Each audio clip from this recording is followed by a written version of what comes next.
But what you need is a little beef. You need some trail runners. Like trip one of them? No, like punch him? No, like talking shit before the race. It's so nice and pleasant. And people are like, they get mad at us if we say anything that's like, excuse me, this is a gentleman's sport. And I'm like, Gentle person, please. sorry. Welcome back to the next aid station. I am your host, Jake Kilgore. Nick Garrison, co-hosting as always. Good morning. We have, this is amazing. Mine's Rockstar on Yours tap. is better. What am I talking about? Well, yeah, that Rockstar sounded legit. How's the kombucha this morning? Very good. Thank you. Wow, we have a lot to discuss today and a number of breaking news items. Okay. First and foremost, Mick, how was your weekend? That's first. Yes. My weekend was great. Thank you. Well, your son scored the winning touchdown 1-point Let's go, conversion dog. again. Rough game for us. Rough game, but Jack Garrison is looking for sponsors. yep. Came back, 2-minute drill, scored a touchdown. It was tied with 25 seconds left. I gave the ball to my kid, and I'm like, if you score this extra point, we win. I won't beat you tonight. No, I'll still beat him, but and that little homie, Yeah. he did it. Well, I mean, you're taking after Father Ingebrigtsen, aren't you, at home? Yes. Win or else. I wasn't until I heard that story, and then I was like, you know what? So that's how you do it. His kid was successful. Mine has never won the game. So He's also 6 years old playing flag football. but surprise, surprise, guess who won the game? Yep, Jack Garrison. So you have some news also from this weekend. Not only did your team win and your son scored the winning point again, but you have news to announce, and you need to let the world know. It's very interesting that you're doing this. Isn't it? It is interesting because I was with Jen yesterday, and I'm like, Jen, I signed up for the Javelina 100, but I'm not going to tell anyone. Like I'm just going to go do it. I'm not making a big announcement. I'm not posting about it. And she goes, Jake will. Really? Yeah. And I'm like, okay. So she knew. She knew. And the very second thing that we talk about is that, yeah, bro, I got to run it back. Run it back. Yes, you do. Not that one, but the 100-mile distance. So Mick is in the Javelina 100, October something. 25th, I think. 25th-ish. You're in?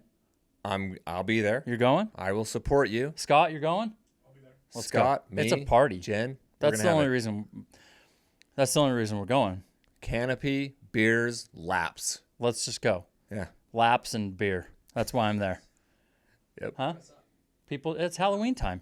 Oh, yeah. We'll come up with a great theme. I like the Aravaipa team. Yep. And I'm like, okay, this sounds fun. There's like 1,000 people for the Runners, not just people. 1,000 runners. yeah, just for the 100-miler. I've always called it the Woodstock of the trail, like ultras. It's Woodstock down there. Yeah, we're gonna go down and whatever happens, drop some acid. Yes, and you're going to drop some laps. Let's drop some laps, just high as a kite, just floating through the desert. Yep. It's going to be amazing. At whatever cost, you will return back to Farmington, Utah, the next aid station with a freaking belt buckle. Okay, let's go, dog. Okay. Well, today is May 20th, Tuesday, May 20th, and my oldest, my daughter, turned 21 today. Okay. So happy birthday, Taya. Happy birthday. Also today, other news surrounding Aravaipa. Today at 9 a.m., the Cocodona 250 opened up. Get out. I already know what you're saying. Are you serious right now? And I signed up for the Cocodona 250. Bullshit. Did you? Yeah. I also wasn't going to tell Did anyone until right now. Yes. Why you got a why you got a 2.5 up me? Anyway, mixed lonely 100. Yeah, I just 2.5 up. 1.5 up. One. Well, 2.5. I think it's 2.5. Yeah, 2.5 times. I said it right. God. Yeah. Wow, dude. I know. So you did get sucked in. Well, let's just tell a little story. So, 2 years ago, 2023 Cocodona was the first year it like sucked me in. 2022, I don't think we were even like watching it. But 23, we really got deeper into like the podcasting, into the sport, into like all of that. And we were watching it. Oh, yeah. And that was 2023 was Mike McKnight's big comeback year. Yeah. And I interviewed Mike that year right after his race. He was on this show. And that's when it really captivated me. And then, of course, last year we were all over it watching, Harry and Jeff and Harry catches Jeff, all that. This year we go down in pace and crew. So it's been like 2-3 years in the making. But last year when we were watching, I was like, dude, this is sucking me right in. And you're like, no way. There's no way. And I'm like, I know. I got to pump the brakes because I haven't even done a 200 yet. I'm like, let me do Tahoe and like, let's just see if I even want to consider this multi-day thing.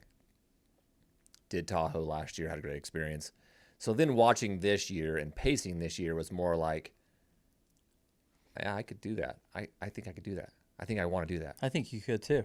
So I started messaging a few people, McKnight being one of them, and a couple others. You know what every single one of them told me? No. Well, I was like, do you think I should do it? And they were like, dude, if you are considering doing it, this is the year to do it. Because highly likely it will become a lottery. Oh, yeah. Oh, yeah, that it will.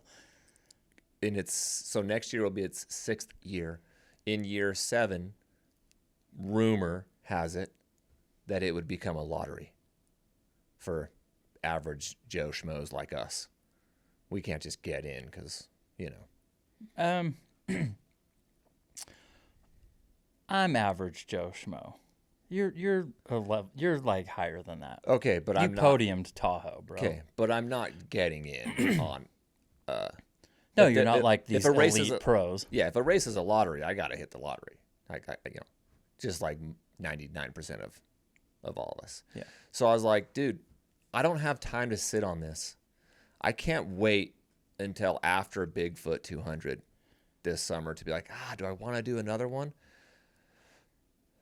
Destination Trails and Cocodona do a really, really smart thing when it comes to registration. It's immediately following the race or during the race. Candace does it during the races. When the hype is hype and it's up and it's like, it's now or never, man. Get in or you can't sit on this and wait.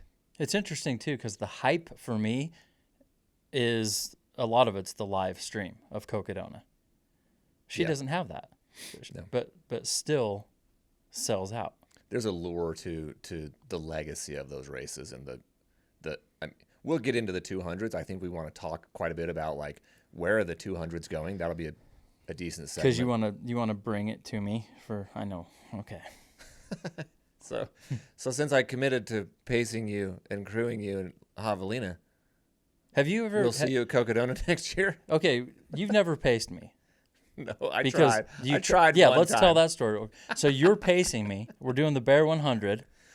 Okay, we both had entries into the Bear 100. Right, but weren't you gonna just at first pace me? I had just recently DNF'd Wasatch, my first DNF. 2 weeks later, I'm like, okay, I'm gonna race the Bear because I was like next on the wait list. Yeah, you were already in, and I'm like, dude, I'll accept it And then I'll hang with you. Yeah. I'll pace you the entire race. Yeah.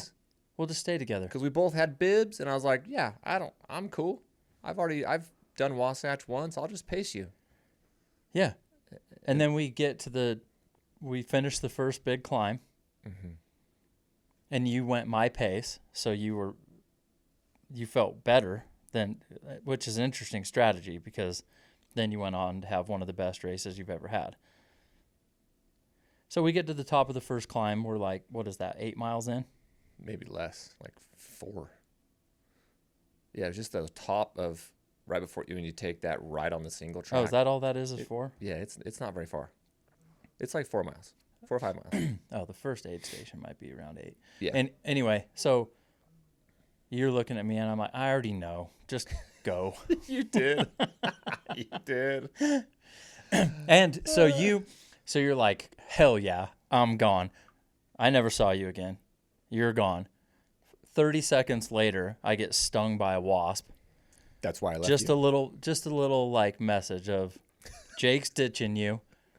Here's a little bee sting. This is going to be your experience. I got stung in the face or in the neck later. I got stung like 2 or 3 times. What a nightmare.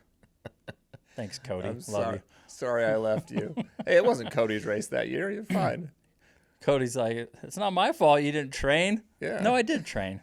I trained? had some same issues. You trained. So, yeah, I bailed. I'm sorry. The good news is I'm not in Javelina, and I won't be in it. You're going to be too drunk to even... Oh, I'm going to be wasted. Totally Scott, wasted. Take it easy on him down there. He's got to do a loop with me, 20 miles. He'll be okay. Yeah, well, so my apologies, sir. But that is some big news for us. Within a couple of days of each other, you signed up what is going to be your first 100-mile finish. Mm-hmm. You will finish Javelina. You'll bring that buckle back. Okay. And I signed up for my first and only, Cocodona 250. Wow. Okay. First and only. I'm a one-and-done kind of guy. Well, that's weird because I'm going back to do the Kodiak. Mm-hmm. But that's neither here nor there. You changed. Well, yeah. They're changing the course, right? Yeah. We'll talk about that because that is in part of our discussion today. Okay. The majors, the UTMB majors, like what makes a major. So, in other things this weekend, I like to start the show with relevant sports news, which would be the NBA playoffs. And I found this interesting. Mm-hmm. Jason Tatum tears his Achilles. Yeah. Did you know that he tore his Achilles with 3 minutes and 8 seconds left in the fourth quarter? Yes. Did you know? I didn't know it was exactly that, but yeah. Did you know that Kobe Bryant tore his Achilles with 3 minutes and 8 seconds left in the fourth quarter? No. Yep. For real? Yes. I know that. Wow, that's real. He like really looked up to Kobe Bryant. Yes. Jason Tatum's dad was talking to him after the injury, and he's like, Kobe came back from this. You can come back from this. Mm-hmm. No, that's crazy. Yeah. That's like Voodoo. Yeah, voodoo. Ooh. So I think that was only part of the story that I found interesting. Like that's wild, but that got me going down this rabbit hole, and I started thinking more about like these NBA stars that are getting hurt late in the season, late in the playoffs. Dame time. Yep. Damian Lillard, Steph's hamstring, Tatum's Achilles, Aaron Gordon had a hamstring thing. And then Aaron Gordon, when they lost Game 7 the other night, Denver lost to Minnesota. OKC Oh, yeah. in Game 7. And he was like, I really, really wish that the NBA, when it comes to the playoffs, would give us just that second day of rest. Because we play a game, travel, play a game, travel, play. And it's like this ping pong back and forth, travel, wear and tear on your body. Yeah. And then he's like, you'd have less blowouts. Because they lost by like 30 in Game 7. They're just wrecked. That's the stupidest thing I've ever seen. 7-game series, you lose by 30 or 40 points. But there's a number of those games in the NBA where it's 30 or 40 point blowouts. And then I'm looking at the injuries, and I think they're going a little hard on their bodies, dude. Like, I think that they're going harder than they've ever gone, starting from a young age. And these guys like the Tatums and the Gordons, they're like top 10 ESPN high school players. So they're already playing every day at 14, 15, 16 into college, in the NBA. By the time they get into their, middle of their career, yeah, they're going to start seeing these injuries late into the season. So it kind of got me thinking, like, is the NBA going to have to change something because their stars they're wearing them down, dude. They're wearing them down. Well, the peak of the NBA, when was it? The 90s. Come on, bro. 80s and 90s, right? Yeah. 90s. Michael Jordan. Okay. Did they have load management in the 90s? Those dudes played every game. Every game. John Stockton did not miss games. And he was playing hard, smashing people, getting smashed. You know what else I find, though? And I haven't pulled the stats, but I would bet if I had all kinds of time on my hands and I did some research on the NBA, I would bet that there are more player injuries on Olympic years than there are in the other 3 years. These stars go play, they take the summer off. Like, that's how they recover and they get stronger. But not this last year. They were all in Paris. Tatum tore his Achilles. And I don't know what year Kobe tore his Achilles, but maybe it was an Olympic year, maybe it wasn't. But I think that Steph and Tatum getting hurt, they haven't taken a break, dude. Something to be said for that. Well, yeah. But it's like, I actually don't know. So I saw a thing that there was like 6 Achilles bursts this year. That's wild. And 4 of them were wearing low tops. So one of the NBA players, maybe Paul George, I can't remember who it was saying, like, I think that the gear people are wearing is causing a problem. It's not my take. I just saw this clip. I think it's the load and they're just doing so much. Can't be the load. They play less than they did in the 90s. Play, but I think they do way more in between games than they did before. Well, that's on them. Well, that's sure. not on the NBA. That's on the competitiveness. You said the NBA needs to change. Well, I'm just asking the question. Do they need to change something? It's questionable that this season is too long. The month of January and February, basketball games, dudes are dropping 50 points every night because no one has any interest in playing defense. It's like, it's just January games. And if you look at the highest scoring averages, they're always in January, February because no one's even trying. Defensively, it's like, see you in March. They're just getting through it, just getting a paycheck. Yeah, and the NBA ratings are down. And the NBA product is terrible. It's terrible. That watching an NBA basketball game is like daggers in my eye. It's terrible. Run down, shoot up a 3. It's terrible. Yes. I'm just pissed because the lottery is so stupid. Well, yes, the lottery is lame. Get out of my face. The product is lame, and I'm the biggest basketball fan. Like, it's my number one, been my number one sport my whole life. I follow basketball closer than any other sport my whole life. I coach it. I played a ton of it. I watch it. But I'm just to the point where, like, the NBA is just a business, and they're going to let Harden dribble the ball up top. Pop, 22 seconds, just dribble, and step back, fade away, 3, brick. They go down there and brick. He is like the second most 3-pointers ever. So yeah, he's probably shot the most easy ever. on the brick. It's fine. He's shot the most ever. I don't care. It's terrible basketball. He's a phenomenal player. You can't take that away from him. But the game is terrible. It's terrible.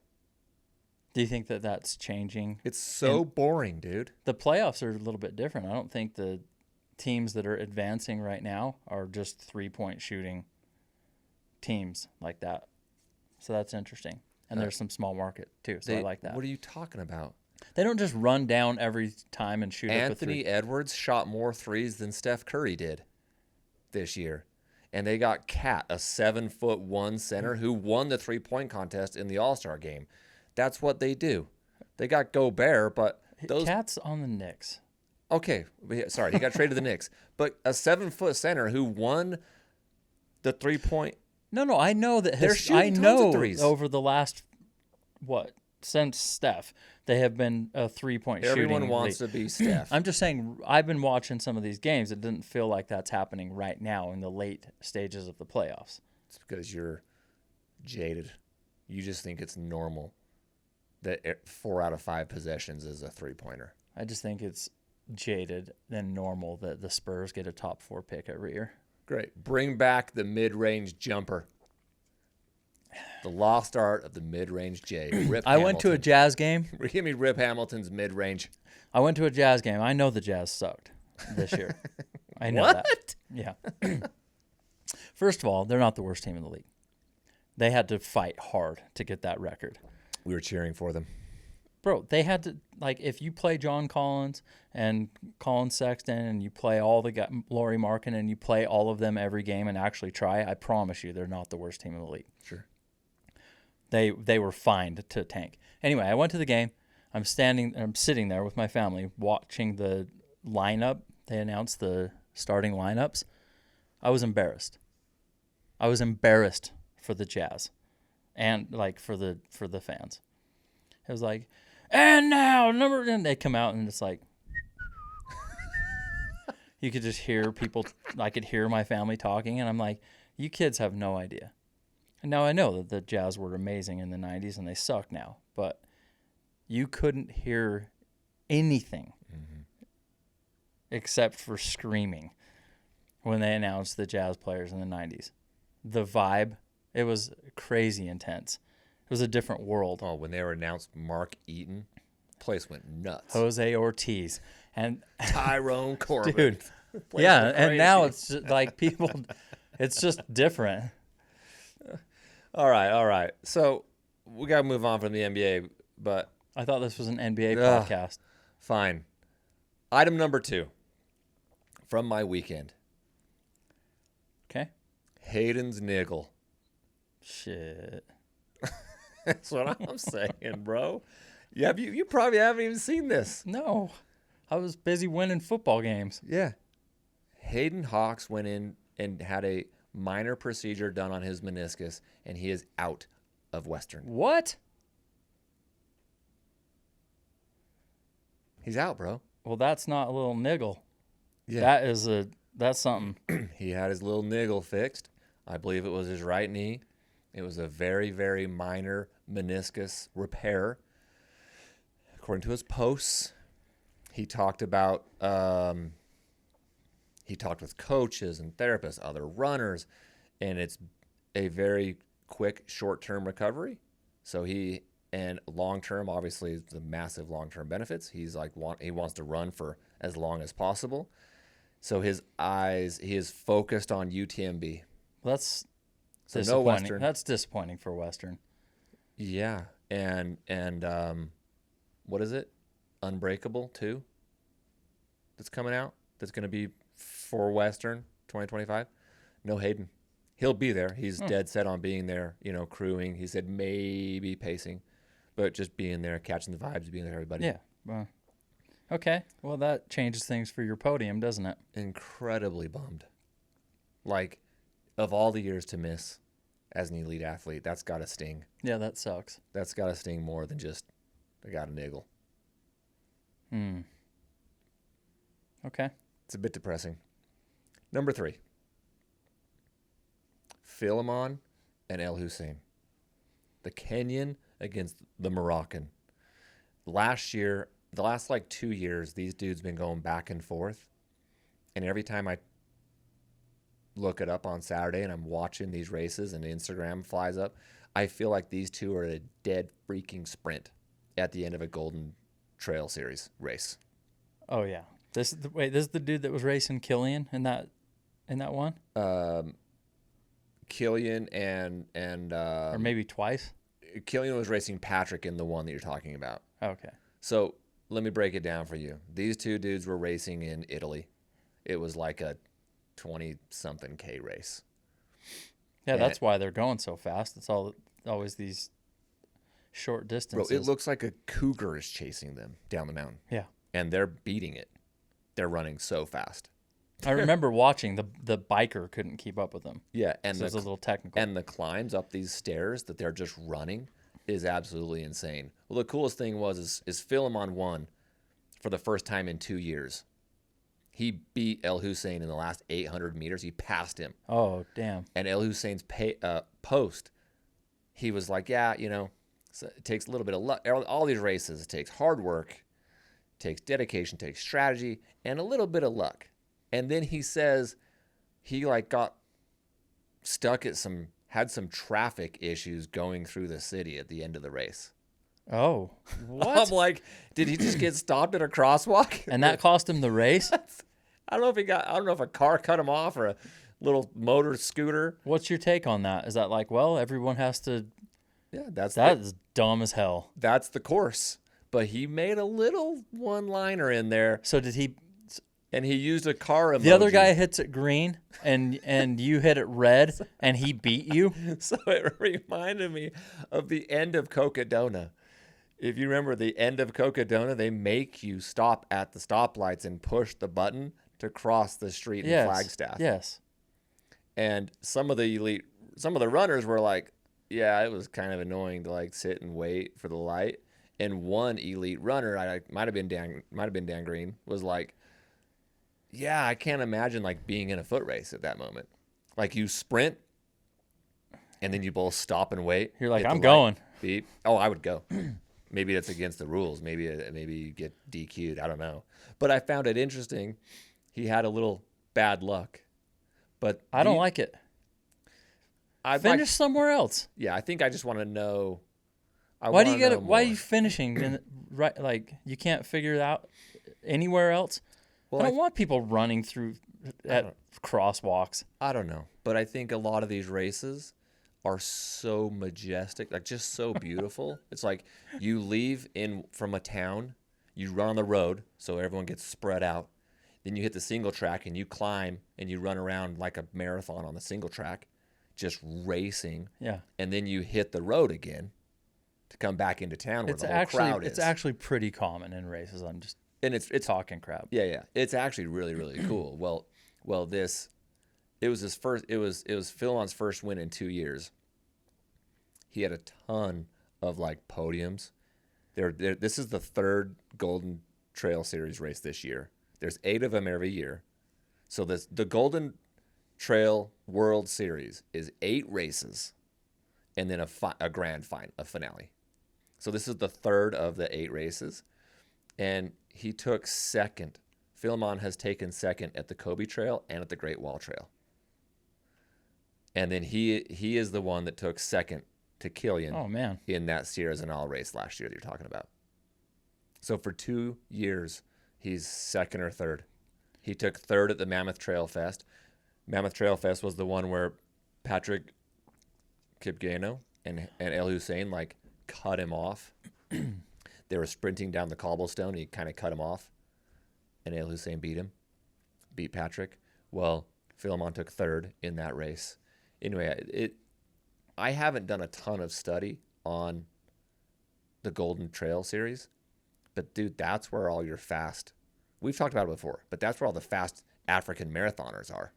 Yeah, tons of them, male and female. That's intense race. Yes. So this weekend on the 25th is Zegama, the 4th race in the series. So they were in Italy last weekend, and then they go to Spain, and they have a 42K in Spain, which is basically a marathon. It's 26.1. So they have a marathon, a trail marathon in Spain, Zegama, which I think a lot of trail runners are aware of it. It's a huge, huge, huge race, trail marathon. And I was like, I wonder who else is racing in Zegama besides Elhousine and Filemon. Jim Walmsley, bro, is running Zegama. Okay. And also the best 50K runner in the world, Eli Hemming. Oh, wow, dude. Christian Allen, a Nike runner, is in it. So I'm like, is Filemon and Elhousine the best dual like rivalry battle in running right now? I feel like it is, but most people in ultra don't know that those two are probably, in my opinion, the biggest rivalry. Because it's not Katie and Courtney, and it's not Jim and Killian. I don't really feel like they're in ultra. Yeah. I don't know of any rivalries. Yeah. We need some. And I think because they don't have the dramatic finishes that these have. 'Cause Like, they're winning by seconds, like 5, 6, 8 seconds. But what you need is a little beef. You need some trail runners. Like trip one of them? No, like punch him? No, like talking shit before the race. It's so nice and pleasant. And people are like, they get mad at us if we say anything that's like, excuse me, this is a gentleman's sport. And I'm like, Gentle person, please. Sorry. Nick. So I'm like, that would be great. You got Killian just like, I'm going to smoke that fool. Mm-hmm. You know how they like talk crap to build up fights? Oh, like the day before? Yeah. That packet Bro, pickup? like I guarantee you, hit a hill and your ass is mine. I would love it. Okay, so we'll get our inner Dana White. Dude, we're gonna go Dana White on our race at packet pickup, bro. They just duel, bro. No, we're gonna just do it. I'm gonna like we'll call up someone super fast. We'll call up like Jeff Browning and we'll be like, dude, did you hear what Mike said? Mike said about you? He's talking shit. Like he's gonna crush you. He said you're old. We're gonna start this. Okay. Well, I think we should start with Jim. I can't believe that. Who's gonna? David Roach talking mad shit. Yeah. Did you hear that? Did you see his post? Jim, Yeah. he is coming for you. Yeah, he probably deleted it, but. Do you think Jim would care? He's like, whatever. He's like, no, he didn't. I don't know, but I love it. We're gonna find out. That would make the race so much more entertaining. But it's if not. There was beef. But it's not nice. It's not nice. No, this is a community. I just want you to talk about happy things and namaste. Namago. Well, so I think the women's side, really quickly on Zegama, Allie McLaughlin, I'd heard of these racers, Bailey Kowalczyk, Daniela Moreno, and Emily Schmitz is in it, who just got selected on the USATF 82K long trail. So now I'm kind of like, wow, I think I should follow the Golden Trail series a little closer because of what I have built in my head of a rivalry with Filemon and Elhousine, Patrick. So Patrick, I don't even know how to say his last name, Kipgeno. I'm going to go with Kipgeno. I think the N would be silent. He was the trail runner of the year. He was third on the trail runner of the year last year. This Patrick dog. Just flying. He podiumed all 13 races that he entered, and he won 9 of them. Oh, my gosh. He won 9 of 13. What's that blew my mind. How big are these races? How much do people care? Well, I am just starting to care now because I don't. People, as in Europeans, I think it's massive. Tens of thousands of fans. Oh, really? These are the races when you turn it on, like the trail up the mountain is just lined with fans. Cheering on both sides, just freaking out, and they're like climbing underneath the cheers. How do we get these guys to do 100? They don't. I don't think they even care. But I want to see it. Yeah. I want to see. But the races these guys, like the Golden Trail Series, those races are unbelievable. Yeah, it's fun. It's intense. A trail I watched marathon that one. at that speed is so cool to watch. And the live stream on it is rad too. And they got coverage and they do posts and reels. Like their coverage is amazing. Like they got something good going there. Like really, really good. And I was like, I didn't know that Jim ran this stuff.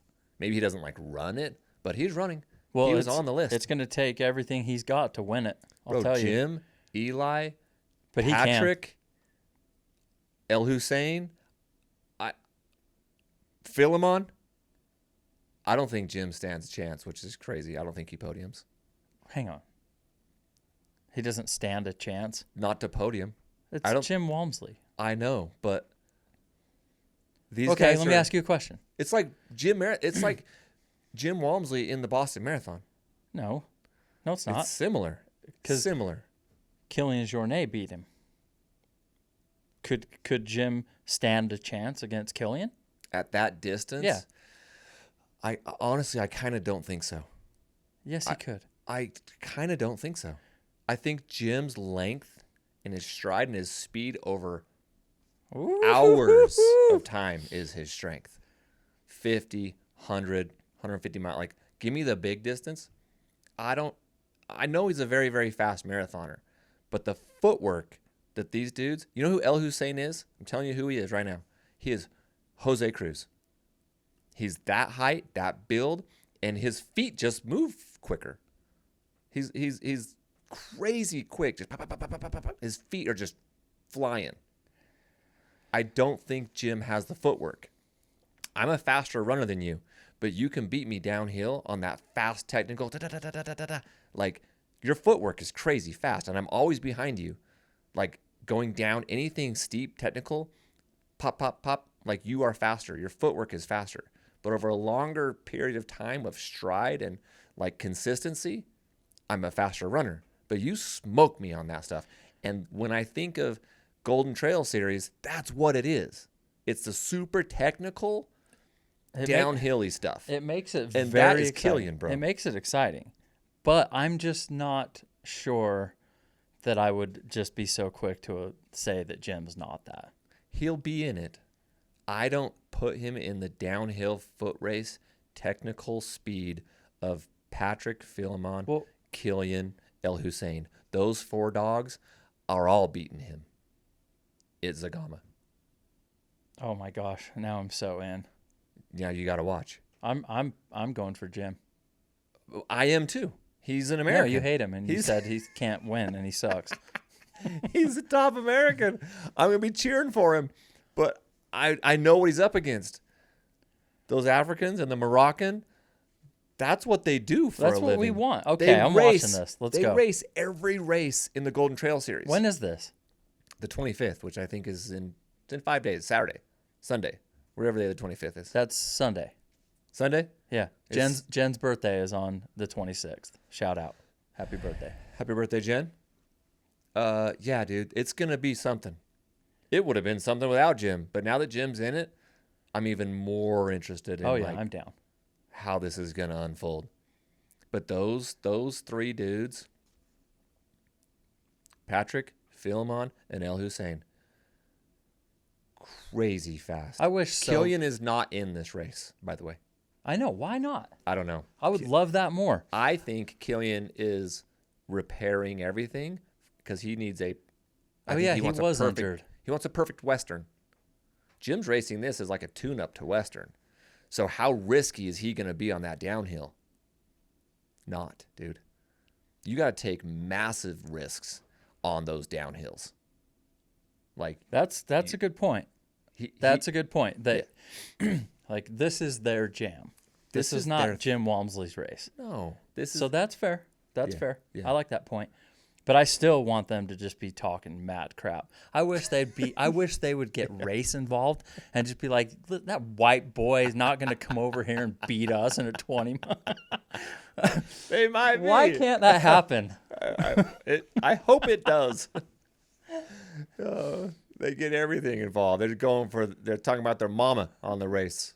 That's what I They're want. on course. Okay, I'm down. You got me excited to watch this. Okay. And other things this weekend, the UTS Ultra Trail Snowdonia by UTMB, also known as UTS, and UTA Ultra Trail Australia by UTMB. Both ran on the same day. And for like a full day, I thought it was the same thing. UTS by UTMB and UTA. I'm watching the live stream of the UTA. I'm watching the UTA live stream. And I thought I was watching UTS for like a few hours. I'm like, what? It's like the same name on the same day. So let me break it down for you. Okay. The Ultra Trail Snowdonia was the race in Wales, UK. I started following it because Zach Garner and Mike McMonagle were in it. No, that's cool. I'm like, Yeah, oh, dope. I heard about that. I'm like, dope. I know those guys. Like, they're racing. They're local dudes, and we know who they are. They're, DC Peaks guys. And I start watching it, and I'm pulling up the live stream. I got the live stream on. I got my phone. I'm looking at the placings. Zach's in 4th. Mike's in 6th. I'm like, this is dope. And then I start researching. I'm like, oh, wow, this is a grand finale. This is a UTMB major, which in a UTMB major, top 10 men, top 10 women, automatic entry into UTMB. I'm like, they're going to get auto entries to UTMB. And then I'm watching. I'm like, no, they're not. They have to podium. So, Oh, you were texting me. yeah. And then You I'm were like, arguing with yourself on the text. because you weren't even replying. And I was like, I was just talking to myself. Yeah. So I'm an idiot. But I did the research and now I know. UTS in Wales, Zach Garner and Mike were running that, which looked like a dope race, like super cool race. But UTA in Australia was the major. So UTMB has 4 majors every year, like one on each continent, I believe. Well, not every continent, clearly, but there's 4 of them. So it's like North and South America get one, Europe gets one, Asia gets one, and I think it's either Australia or Africa, but maybe it's just only Australia every year. So this was the Australian major, which means if you win your age group, auto entry to UTMB, and if you top 10 male or female, auto entry to UTMB. That's Kodiak here? So the U.S. one this year is Kodiak, which is why I'm going back to Kodiak for 2 reasons. One is it's a major, and that'd be cool. There's going to be tons of talent at the major, right? Your top 10 is going to be tough to pick. Are you going to go for your age group? I cannot top 10 that race, dude.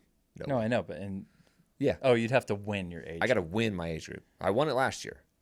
Oh, you did? Yeah. But I got to win it this year with more competition. Everyone bailed last year when they had to reroute the course, and it was like these 3 or 4 loops. All the fast dudes bailed. So, yes, I did win my age group, but I did not win it against anywhere near the competition I would expect to see on a year when it's a major. Okay. So, we are going back to Kodiak in October. This would be a great little training race for you. Training run as you pace me for your Javelina. But the Ultra Trail Australia, I found that this has 5 different race distances, which is very UTMB-esque, right? Yep. They got the 100-miler, the 100K, 50K, 22K, and an 11K. Ooh. So they added the 100-miler this year. It was new this year. And this is one thing that I found interesting about that, is the 100-miler had 374 runners. Okay? Very similar to a race we would go run. The Bear 100, Kodiak, Wasatch, about 350, 400 runners, right? Yeah. Yep. Their 100K in Australia at this UTMB race had 1,588 runners. Whoa. The 50K had 2,300 307 runners. And then I was like, I don't even need to add the runners to the 22 or the 11 because it's going to be in the thousands. Just every race distance drop, the numbers shoot up. Bigger, bigger, bigger. So I'm like, these guys had 5, 6, 7,000 runners in a weekend. Oof. Good for them. Yeah. That's I that's couldn't a lot. I couldn't believe it, dude. So I'm looking at it. The 100K,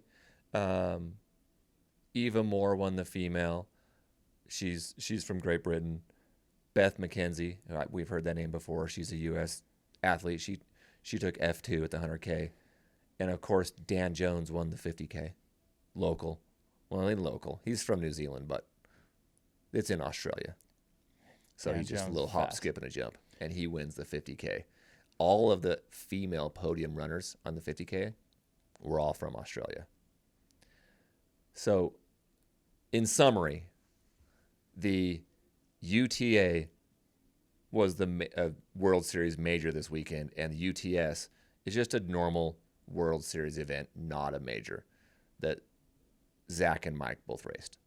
And I think Mike I was following it, and Mike, I think, ended up taking like 11th, which is pretty rad. Yeah, that's good. And I'm watching it, and his time is like tick, tick, tick. He was not finished, and he was at 38 hours. I'm like, dude, what's going on? He must be like stuck at an aid station, really struggling, like just walking, because he was racing in the top 10 all day. And then I went to bed, woke up, and refreshed and refreshed and refreshed. And then later at the end of the day, like 40 hours into the race, They updated it corrected. He was sleeping with Matt Van Horn at an aid station. Oh, he was done. He finished at 29 something hours. But they didn't have him as finished. They had his clock still going. So I was like, oh man, I hope he's doing okay. Oh, he must be hurting. Because it was at the UTS, it was 102 miles, 31,000 feet of climbing. Ouch. Yeah. So I'm like, wow, these climbs must be terrible. But then it refreshed. So I think Zach ended up dropping out. So they were racing with each other, by each other all day through like mile 50, mile 60. And then Zach, I think, hit something. It was not having a great day. I didn't know that Mike was even close to the level of Zach. I had no idea. No idea. That's crazy. Okay. Yeah. That's wow. So good. yeah, 1 and 2 were like an hour and a half apart, and then 3 was a ways back. There was a pretty good gap from 1, 2, 3, and then kind of the chase packed the field where Mike and Zach were. But I was for the 50 miles. I'm like, Zach was going hard, and maybe it burnt him out. And I couldn't believe Mike was with Zach. I don't get it. I don't either. I ran with him for a second. Yeah, with Zach. Yeah.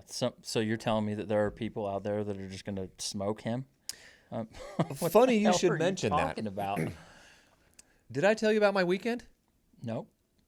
We talked about my weekend. We didn't talk about your weekend. Well, you should have asked. That's very rude. If I ask you how was your weekend and you tell me, you should ask, Jake, how was your weekend? I am. Oh, go ahead. Let me get to it. Let me cook. Jake. Hey, Mick. My weekend was great. Jack scored the winning score. Cool. How was your weekend? Well, I had this really bright idea on Friday to message Jose Cruz, also known as Chepe, to the locals. I have started referring to him as the king of Wasatch. Because if Max Joliffe can be the king of Moab after winning it one time, no disrespect, Max. Ooh, you won it one time, and he's the king of Moab after winning it one time. It's cool. He's the king until the next winner, I guess. I'm down. I'm not thrashing. There's a little spice there. But you're the king of Moab. You got your shirt, your hat, your swag. He's a cool dude. I'm down. I'm going to support the king of Moab. Then I think Chepe should be the king of Wasatch. He has podiumed the Wasatch 100 4 straight times, and he won it a year ago. He took a third, a second, a first, and a second. So by my accounts, He is the king of Wasatch 100. Is he going back again? He is going back again. He's going. It's his backyard. He's going back to Wasatch and back to Bear. And then he does that, and then 3 weeks later, he wins the Bear 100 last year. He takes second at Wasatch and then wins the Bear 100 3 weeks later. I know. And then you'll see some training run where he like does a triple Olympus the weekend after the Bear. The morning after. Yeah. So I got this bright idea to be like, hey, I got to get some long runs in. I got Lavaredo in like 4 weeks. So I hit him up. Hey, man, what do you and the boys got going on tomorrow? He says, we're doing 19 miles. We're meeting at this place. We're going to push the pace. Exclamation point. Oh. And you're like, I'm in? I kind of mocked it. Not mocked it. I kind of was like, you're going to push the pace. Cool, dude. I'm in. Oh, like, that's dangerous game, sir. You know, as a runner, I've heard you're supposed to run every once in a while with people who are faster than you. Yeah, when I run with you, I'm like, this is terrible. My heart rate, like, oh, did you enjoy that, Jake? Because my heart rate was significantly higher than yours the whole time. When we went with Killian. Yeah. Oh, my God. Okay. Anyway. So I'm like, cool. I mean, I know he's way faster than me, and that's fine. But when I see his weekend runs, he's just knocking out a 50K on a Saturday. I'm like, I need to go do that. Like, that is fun. My goodness, Mick. It wasn't fun. I was hurting. So he warned you. We park on the road, and it's 4 dudes and me. 1, 2, 3, and me. I'm the 4th dude. 4 dudes go out. We get there, shoes, close the door. They're like, "Oh, you ready?" I'm like, "Yeah, let's go." I'm not kidding you, bro. It was less than a mile, but maybe 3/4 of a mile on the road before you hit the single track. Sub 6:30s. They're just like, let's out go. The gate. We don't need to warm up. No, just, and it's a slight downhill, so you can kind of get some momentum. And they're just talking, and I'm like, and then we hit the trail, and of course I'm still fresh because it's first mile, and we climb 1,500 feet in a couple miles, 2-3 miles, and it's everything I got, bro. Everything. I'm running, I'm hiking, I'm running, and I'm just following them, so I'm in last, which is fine. Okay, this is great. This is going to be good for me. And then they tell me that they're doing 2 30-minute pushes, one in the first 10 miles and one in the second 10 miles. So we get 4 miles in, and Eli White was with us, who's like a 2:30 marathoner or something. He and Chepe are like 2:40 marathoners, I think. So he turns around to me and says, "Hey, this is where it's going to get really fast." He's like, "Oh, now you're ready to go?" I'm like, "Oh, I thought we started with." You're like, my heart. I'm rolling 190 right now. Well, the day before, I did a double West Grandeur. Oh yeah. The day before on Friday. Got a Friday, little fatigue in those legs. I went double West Grandeur, bro. I had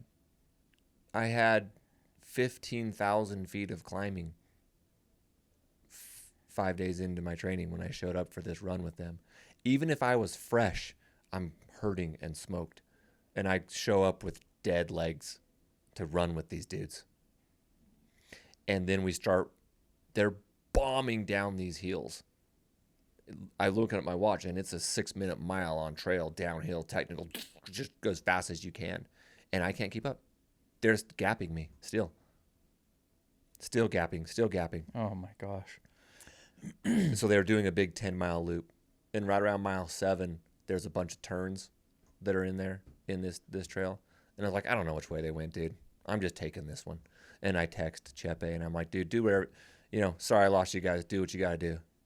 And then he, half hour later, like, hey, we're just going to make it back to the car. Sorry I dropped you.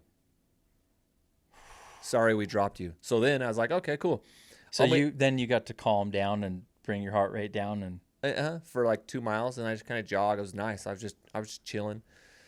Then I met him back at the car. because Eli was done running. Sorry, he's done running. And they're like, I'm like, oh, what are you guys doing? They're like, we're gonna just hit a quick aid station at our car and go for 10 more somewhere else. Like, we're gonna leave from here and take a different trail and go south instead of north. I'm like, cool, I'll roll with you guys. 1 mile later, I didn't see them. Oh, Gone. They were gone, dude. And I'm like, well, I know the route they're going on, and I'll just do my thing and knock out a 20-miler. They were gone, dude. They were already recovered and just gone. And I was like, well, okay, clearly there are like so many levels to this thing. I can't even describe how many levels there are in ultra running. And you're not slow. This is the most fit I've been in I don't know how long. I haven't missed a workout in 11 straight weeks. Like, I take a day off, I do my thing, I climb, I run, mileage. I mean, you're sub 3 marathoner. You've done tons of ultras, like, and you get out there and you're just like, oh, okay, well, that's different. Yeah, that's exactly. All I could think about was like, okay, this is hurting. I slept for 11 straight hours from Saturday to Sunday. I hit the leg compression boots twice. Yesterday was the first day. I was just telling Scott. Yesterday was the first day in 12 weeks of training that I was just like, I don't know if I want to go out and run. I'm smoked. It was a race. Like, they went out and did a hard kind of workout, 20-mile workout. And it was like, I felt like I just did a race. I raced 20. But I went and did my workout yesterday, and I feel great today. So I'm glad I went and ran yesterday. I did a good run yesterday. But, dude, the levels to this stuff, when you're talking about any of these guys like Jose, a local legend guy, we talk about Jim, we talk about Hayden, I'm like, it's not even the same world. Not even the same world. Then I get back to the car, and one of the dudes is there. I'm like, oh, where are the other two guys? It's like, oh, the one guy had to take off. He had to get home or whatever, and he's like, I'm just cooling down, just hanging out. And I'm like, where's Chepe? He goes, he went out for 6 more miles. Oh, my gosh. I go, what? And he goes, yeah. He goes, he ran 4 miles before we got here. And so I went to his Strava, and I looked at his 4 miles that he did. They were like 6-minute miles, 7-minute mile, warm-up miles. He did 4 miles, and then he did 20 with, quotes, with us. And then we all finished, and he was like, yeah, I'm going to go do 6 more so I can just get my 31 miles. So he got his 50K He got a 50K. He's like, I got to hurry and get this 50K in before I hit the gym. So that was a really long story about I just got wrecked. But it was so good for me. It was very, very good for me. I actually need to go do that once a week or once every other week. Just make you faster. Make them drag me. Because I didn't like make them wait. They were super cool. Like, they would get to the top of a hill, wait for a second. But the thing is, we get to the top of a hill and they would like go pee. I would show up and they would just start running. I'm like, well, hold on, man. You guys got like a 1 or 2 minute break here. Like, so I actually worked harder, you know? Oh, I actually believe that. When I run with you, I promise you I'm working harder than you are. Dude. So dude, if we go run up to Elephant Rock or we run to Vida, do the Vida course, I am for sure working harder than you are. Yeah. So it's good for you. Yeah, there's no otherwise you'd just be gone. And I just kept telling them, like what you tell me, I was telling them. Dude, just do your thing. Do your workout. I'll do mine. We're together. I'm going to do my thing. Nice to see you at the car. Yeah, I'll meet you back at the car in 2 hours. Yeah. Or whatever. But yeah, it was actually really, really good. These dudes were super, super nice. I mean, Eli's a buddy of ours, you know, Solid Running Company, and Jesse and Tanner, dudes I met, fast runners, good dudes. It was fun. We had a good time. Tanner, the guy that ran our 25K? Did he? Tanner Singleton? I can't remember his name. I don't know. He podiumed it. Cody Robinson. Yeah. Cody was Robinson. running. Cody ran the Temp Trail Marathon. Yeah, all those. I can't remember that dude's name, but Cody runs with them every time. Those guys, yeah, they are like podiumed top 4 of our 25K. Yeah, it's probably him. Fast.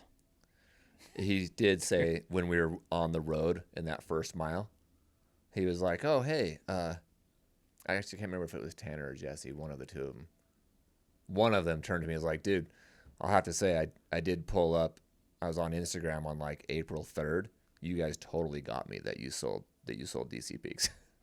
Yeah, we got a lot of people. Because it was like 2 days after the April Fools. We got messages. Yeah, that was good. Texts and DMs. So speaking of DC Peaks, here's your riddle for the week. Okay. Past the falls where creek winds bend, a hobo hut hides round the end. It's not 5 stars, but cozy-ish. Inside you'll find your golden wish.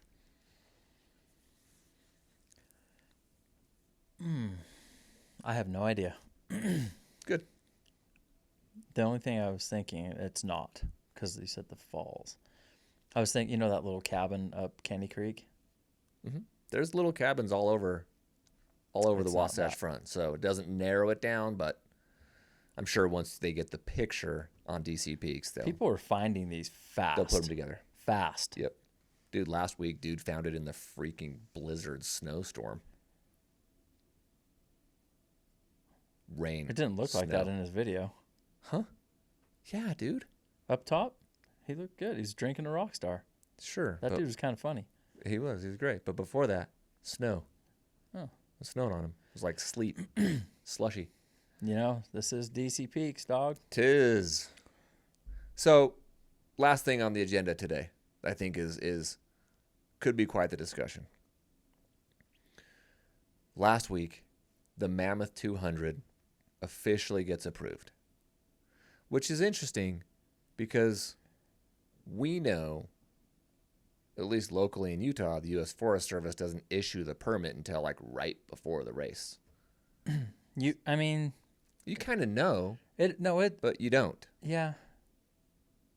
We were told this year, they're like, it'll be easy. We'll get it over to you quick.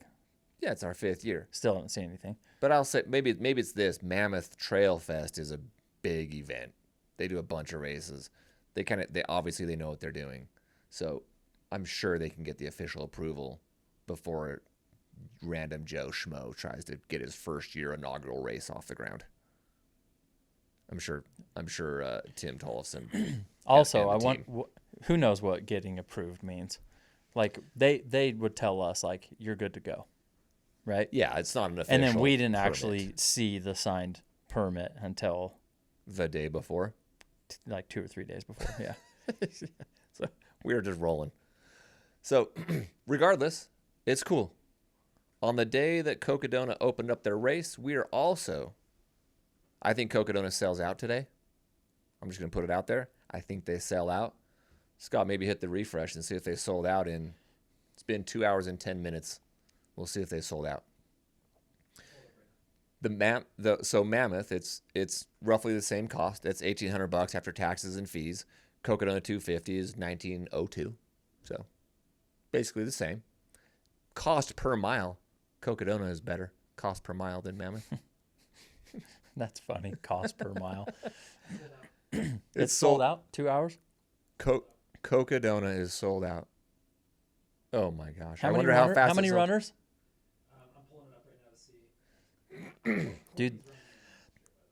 Oh. Courtney's running.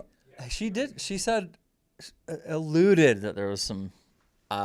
She didn't. So it kind of sounded like unfinished business. But. We've wanted a rivalry, and I might be me and Courtney. Oh, no, because you're like we're racing Lavaredo. When she only signed up because she saw I was in it. Yeah, yeah. And then I announced that I was doing Cocodona, and now she's doing it. Yeah, I got in before she did, and now she's in. It's getting a little awkward. Her following you. Yeah. around. Next thing we're gonna see her at the star line at DC Peaks or something crazy. Yeah, I don't know why she's coming for me, but fine. I'll train harder, I guess. I'll call Chepe. Let's go for a run again. And gotta get faster. She would smoke them. Yes, to the point of there are levels to this stuff. These are just local Utah guys that dominate the Utah scene. Nowhere on the global scene, it's not even a thing. Speaking of, okay, Jimmy Elam beat Chepe by what, like an hour? I was looking this up. In 2022, when Jimmy Elam ran UTMB, he took 14th. That's amazing. Yeah. He's fast. 14th at UTMB? I told you. In 2022, that wasn't like forever. That was, I think Killian won it that year. Killian, Journet won it. Tom Evans took second. Those are the guys beating Jimmy. Jimmy's not even a full-time runner. He's incredible, dude. If that guy, Holy if he crap. wanted to just do that, I wish he would. He don't care. But yeah. So to Mammoth. These are the names in the Mammoth 200. okay. First year, inaugural year, it's going to blow up. Oh, he's in? Get out of here. Jimmy Elam is running it? What a transition. Wait, for real? I'm pretty sure. I'll pull it up, but I'm pretty sure. It's almost like I knew that was coming because I started talking about Jimmy Elam. Yeah. Why were you talking about him? No, I was just talking about him because I was comparing him to Jose and like these local dudes. But you were talking about the 200 miler, and then all of a sudden you went to him. Yeah, I don't know. It's like I knew. Sixth sense or something. Oh, look at this field. Yeah, dude. Tara Dower, Rachel Moore, Mika Hughes, Oh, what? Corinne Malcolm. Is this her first 200? Timmy Olsen? Wait, Yeah. for real? Not Olafson. No. I know Timmy. Timmy Olsen, yeah. Yeah, he looks like a caveman. He ran Speedgo. I love that dude. Yep, he's in. Jeff Browning is in. Yes. You know who else was in? Was Mike McKnight was in. But it's the same day as the Bear 100. But Mike's going to go to the Bear 100. So Mike is not doing Mammoth. So much for his I'm going to be a High Rocks guy. So not Jimmy Elam. Okay. I don't know. I saw False alarm. something saying that Oh, he's not in? Okay. That would have been Let's go. For now, we'll go with these names in the Mammoth 200. okay. Jeff Browning, Max Jolliffe, Jake Jackson, Finn. Yeah. There's only one Finn. Yep. Jeff Pelletier. And Okay. then- Wow, look at that. Yeah, Boom. year one. So then I started thinking That's- Mammoth will be the 200 disruptor. The DC Peaks 200 could have been. You mean for Moab Yes. because of when it is? It also disrupts other hundreds because September is like ultra season in the U.S. Well, Tons of races. the But yes, they will people pull. that are putting the Mammoth on, They're not Mick and Jake. they're not they'll just like if they put They'll a race smash on, us they're with their Mammoth. they're going to smash us. With their Mammoth. They're gonna sling their Mammoth around. Yeah. They're just hanging, Just hanging right that on my chin. just hanging that Mammoth right over your shoulder. Yep. And I mean, Oh, bro, our route they'll- route was so good though. yeah, I'm not even saying what it is. but it was amazing. Yeah. Still could be if we want to pull it off in a year or two. But for now, we're having fun doing this, and DC Peaks keeping it where it's at. We're very, very busy and very happy. But these names, it's going to pull runners from the Moab 240, which also will affect how many runners do the Triple Crown. Because I think that Candace, the way that she has branded and marketed this thing over the last decade, is obviously very, very smart. Mhm. She's got Tahoe, which is the race. Moab is definitely an ugly, terrible race. Wasn't that the first one? But somehow people just love Was it. that the first one? No, Bigfoot was. Oh, Well, I think I've asked you this before. Moab might have been the first. I know that Bigfoot was the first ever point-to-point 200 in the U.S. She markets it as that. The Bigfoot 200 was the first 200 point-to-point. Oh, okay. But maybe Moab was a big giant loop the first year. I don't know. But Moab, it's kind of where people have historically gone to, like, Courtney did it and blew up on Joe Rogan. She won it. Yeah. David Goggins did it, and like she Cam gets these big names. Cam Hanes, it kind of elevates her race. But I feel like people do the Bigfoot or top. I think they do Bigfoot or Moab primarily in conjunction with Triple Crown. So now you have her Grand Slam, which includes the Monster 300. And then you have the Triple Crown, which is just the 3. What does the Mammoth do? You got Cocodona on the front end of her Triple Crown or her I just said it, Grand Slam. And then you got Mammoth on the tail end. Between those two races, they've essentially bookended destination trails. How many people do the Grand Slam? A lot. Like a lot as in like 30 20? or 50. I'll check. Because if it's 350 people and it's selling out and there's only 20 people that do the Grand Slam, Okay. You know, and we had this thought when we were trying to put together our also amazing route 100 miler. Mm-hmm. So many people do the bear and it sells out, and then there's the wait list that's also full, and then there's other people beyond that want to do it. So we're like, they can sell their race out and we can easily sell one out too. Mm-hmm. Maybe it's the same for this. Yeah, I think you're on the right track. My thought process is that those that run the 200 is even a super sub niche category of the ultra space. But it seems where to like everyone's running hundreds. Everyone, a seems lot of to people are. be going the other direction against what I initially thought would be true. So 20 people finished the 20 finished, but how many signed How many up? DNF'd? more than double that, looks like. Okay, so less than 50 let's though. call it 50. Okay. Let's call it 50 runners. Yeah, then So that's nothing. then both races couldn't sell out. So 50 is nothing. But where did the top names go?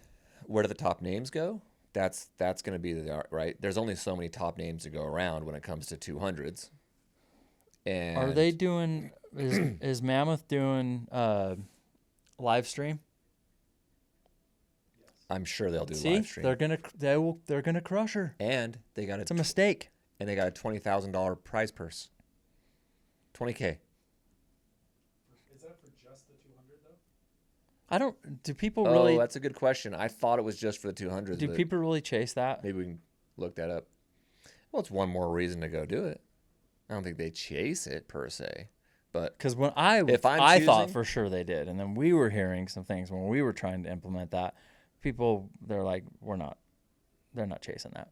20K is just for the 200. yeah, $5,000 to the winner, $3,000 for a second, $2,000 for a third. Oh, these third. That's some money. they're dude. on their way to being a very, very popular race, or already are. They got they're like buttoning it up with an already big Mammoth Trail Fest. So it's not like it's a standalone race that just showed up. It's like, no, a lot of people are aware of the Mammoth Trail Fest. Sally McRae boosted this thing up, did a documentary. Tim Tollefson's the guy. Like, they're not going to have a problem. Nope. And then they're going to do it right because that's how they roll. They'll treat their runners the right way. They'll have bathrooms and enough water. They'll have like everything laid out in the right way. They'll do it the right way, and it's going to hurt. It's going to hurt destination trails. Maybe with the big names, Doesn't but I mean still think they both sell out. Sure. But if you lose big names, it's really hard to watch a live stream with people you don't know who they are. Well, she doesn't do live stream anyway. Well, she tried, and she will. Oh, I didn't know that. She'll have to do live stream. She- That was whole. That was Are the you whole talking thing. about? No, that was just a finish line cam. No, Oh, really? no, dude. That was supposed to be full live stream? Yes. I misunderstood. I thought that was the person that set up the finish line. Is that right, Scott? The Monster 300? There was someone that was going to help with the live stream that canceled on our last minute. It was more than just a finish line cam. Okay, interesting. I didn't know that. I had heard. Now I know that her Ran from her and didn't give it back. and her thing has been a finish line cam. Yeah, that's what I heard. That's what I thought it was. Maybe she's not going to, but maybe that doesn't matter. Also, there's a whole group of people that are like, I don't care about live stream. Is he in? He has been sent it says here, waiting for participant to respond. He was Okay. submitted off the wait list. Okay. So it's in Jimmy's hands. So Jimmy Elam is submitted for Mammoth. He has not clicked the button to accept since it became live. Because that was last week. We talked about the 200 runners who had submitted to get in, but once it became official, I see. all they got to do is accept. I it, really, really want him to do it. accept and pay. I want him to do it. Yes, that would be so cool, dude. Oh my gosh, I would love to see him run a 200. So, dude, I would be like, that dude will win this. I would have a hard time picking against him. I'm not kidding. Well, I know. Look at the list. I mean, I would take him over Max and Jeff. He's so strong. The- He's never with- done the 200. with the So field you that never is know. in it now. I would take him. The field that we are aware of right now. I think I'm taking him. I think I would too. I'm still in shock that we found out that Courtney is doing Cocodona. Remember, we posed the question last week to Rachel. If she's in, are you in? She's not in. She's not. She's gonna go crew and she's pace training Jake. she's training for DC Peaks. Yeah, she'll be recovering still. Yeah, but that's quite the lineup, and they got cash. Yeah, that's cool. Yeah, And the live stream. That's what I'm really excited about. so I think that it will hurt Destination Trails in a sense, but it's not like you go out of business or you lose your races. No, but no, You're not wrong, because like if you do lose the big names, then you're losing out. So you know, there. you bring up a good question. Like if Cocodona didn't have live stream and didn't have the Courtneys and Jeff Brownings running, am I signing up for that race? Bro, I don't understand how they have done this, Aravaipa. But they are killing it. They have races that aren't live streamed that are selling out. They're absolutely smashing the trails. Dude, and it happened fast. So if they're So whatever they're doing, they are brilliant at marketing. Maybe it's connections that Jamil has. the whole strategy. Just everything. The live stream of it. Well, when he created Mountain Outpost a few years ago, and then he bought Ultra magazine, Ultra Running magazine, whatever it's called. So you got the media outlets. If you own the media outlets, and you can edit and produce what is pushed on the media outlets, you sway the belief. You sway what's happening. Yeah. You own the New York Times, then you can dictate what gets published and what doesn't. Well, that's true, but beyond that, he gets repeat runners, top names. They take care of people. So obviously they're having a good experience. They take care of people. They absolutely take great care of people. I've only raced, I think, 2 Aravaipa races, Tushers and Mogollon. Amazing races, both of them. Amazing. See, they got it. The They got it. courses, They got it awesome. dialed. Food, volunteers, everything about the communication, the routes. I mean, everything was phenomenal. And I've only raced, I think, those 2. Well, that's interesting because you have a better perspective than I did. You asked me last week if Cocodona lived up to its hype, and I was only speaking from a spectator, like a crew member. Mm-hmm. It was very similar to other things we'd done. But now you're speaking to it as a runner, and you're like, no, the food was good, the communication was good, like everything, the course, everything was dialed. It was. Because that's how you get people coming back. Yeah. And they got the live stream. Mm-hmm. And whatever they're doing, they're getting crazy amounts of runners allowed in the permit, with the permits. Yep. So he's picking the right spots.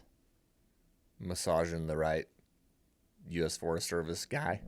Massaging the right mammoths. Taking that mammoth all the way. Crushing. So, yeah, good for them. There, Mr. Everything's Negative. Shut up. So if Aravaipa is the top of trail running in the U.S., is that what we're saying? Are they the business? Western. But it's just a race. I'm saying Aravaipa as like an organization. So is Aravaipa bigger than UTMB even in the U.S.? Don't know about that. Yeah, I don't know. In the U.S., they might be. I don't have no idea. They can't be. There's no way. UTMB has a lot of. They're creeping on them though. Yeah. Anything they do, it's working. Yeah. Yeah. But UTMB is UTMB, so I don't know if they've passed. Yeah, I'm not really comparing them to UTMB. I'm just saying in the U.S. or at least in the Western U.S. Like a U.S. based company. Yeah, I think is it just them? Who else owns that many races? I don't know. Mad Moose. Yeah, they did. They owned a bunch. Vacation races. Yeah, I ran one of those. Same. Yeah, they're fine. No, I wouldn't. It doesn't seem like they have the momentum. They haven't attacked any of it from a marketing social media standpoint. Live stream, they're not doing all. I mean, all of that. Yeah, no. Aravaipa is like top notch, dude. Yeah. Yep. Okay, and the Mammoth. And then of course, like DC Peaks, those guys. Yeah, whoever those guys are, they're doing a couple good things. Yeah, they're smashing those 3 races. Yep. And okay, so the Mammoth is open to the public. They have 108 registrants who have accepted. I'm guessing it's still open, that you can still go in and register, unless they're waiting for roughly the other 100 to accept. Let's give Jimmy a little push. Why don't you hit him up? Just give him a little boop. Okay. Jimmy, you in? We'd like to see you be in. Mm-hmm. Let's see if we can register. Okay. Yeah, we're going to try to register right now and see what happens. Why don't you do it? Me? Yeah. You want me to run the Mammoth 200 right now? I want you to see if you can register and do it. It's right there. When is it? September 26th. Yeah, the weekend of the Bear 100. The weekend before DC Peaks. Yeah, you should do it. Oh yeah, I'm just gonna go knock that out, and then I will be no help to you RDing DC Peaks. Well, you might not even be any help to me RDing DC Peaks. If you can sign up, you should sign up. Oh, wow. What's the vert on this thing? 40,000. I bet it's 40. Take a look on that. Let's see what it is. But yeah, I think that would be no. I don't think that'd be smart for me. Okay. Wow. Look at that. How many? 32,000. 208 miles. Oh, 32,000? You hit over 11,000 feet twice. 32,000? You hit that 11,000 feet peak at the front and the back end of it. 208 and 32,000. So that's less climbing than you did at Tahoe. Mm-hmm. A lot of running. No, I did like 35,000 or 36. Oh, less. Yeah. A lot of running. Beat you up. Oh, I bet that race is so cool, dude. Yeah. Inaugural year's got to be fun, too. Yeah. Okay, well, let's think about it. Really? Sure. So I'm in your head. Well, why don't you live on air right now? Because see if you can sign up. Because 2 weeks later, I'm supposed to go race Kodiak 100. Oh. You don't want to ruin your pacing for me in October either. Yeah, I don't want to be wrecked. I got to pace you. You finish the Javelina 100. Get your first buckle. Yeah. Yeah, you can't do it, unfortunately. Yep. Sorry, buddy. So, all right. Well, we got that in. I think we got everything in. All right. Next week we're gonna read some fun comments, some good, bad, ugly, funny, whatever. I think we said that last week, but really, really, next time we're gonna have a comments section of the show. We'll put together like a 10, 15-minute comments section because we get some funny freaking comments, dude. Okay. And we get a little bit of hate, and we get a whole lot of love. Who could possibly be hating on us? No, they love us. They just don't love the words that you choose to select from. They just don't love your mind and the way it works. Yeah, and your the mind sounds and that come out of your mouth. Your oralness. Everybody loves my oralness. But some people hate on your oral. No, it's never happened. That's true. Your oral has always been great. Dad? Mix on the Are phone. you calling me? All right. Well, hey, this has been another episode of The Next Aid Station. Thanks for tuning in. We'll see you next time.